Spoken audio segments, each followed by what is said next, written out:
ఎడారిలో సెలయేర్లు. ఆగస్ట్ 21వ తేదీ.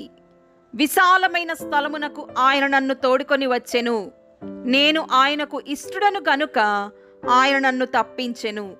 18వ కీర్తన 19వ వచనం. ఈ విశాలమైన స్థలం ఏమిటి? దేవుడే. అన్ని ప్రాణాలు, ఈ జీవధారలన్నీ అంతమయ్యేది ఆ అనంతుడిలోనే. దేవుడు నిజంగా చాలా విశాలమైన స్థలం.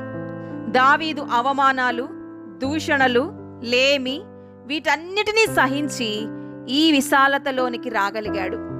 మిమ్మును గద్ద రెక్కల మీద మోసి నా యొద్దకు మిమ్మును ఎట్లు చేర్చుకొంటినో మీరు చూచితిరి. నిర్గమాకాండము 19వ అధ్యాయము 4వ వచనం. సంపూర్ణ విధేయతలోకి నావ నడిపించడానికి భయపడుతున్నాను. ఈ ప్రవాహం ఎక్కడికి తీసుకుపోతుంది? నా చిన్న పడవ ఎటు కొట్టుకుపోతుంది? నాలోకే అన్నాడు దేవుడు. త్రవ్విన సమాధిపై నిలిచి విలిపించాను. రేకెత్తిన ఆవేదనతో అడిగాను.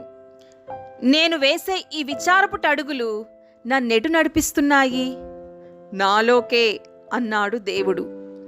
ఆయనలోనే, ఆయన గుండెల్లోనే నా చోటు. నా ఆనందాన్ని ఎవరు వర్ణించగలరు? ఇంతవరకు నన్ను ఆకర్షించిన విషయాలన్నీ ఆయన చెంతకే తీసుకొస్తాను.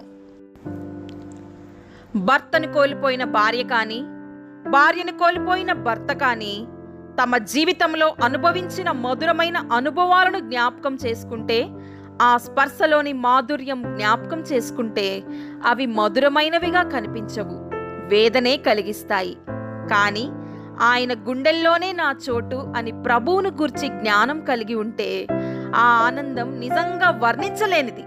కారణం అది శరీరానుసారమైన ఆనందం కాదు, ఆత్మకు సంబంధించిన ఆనందం. దేవుడి మాటలను దీవించునుగాక. ఆమేన్.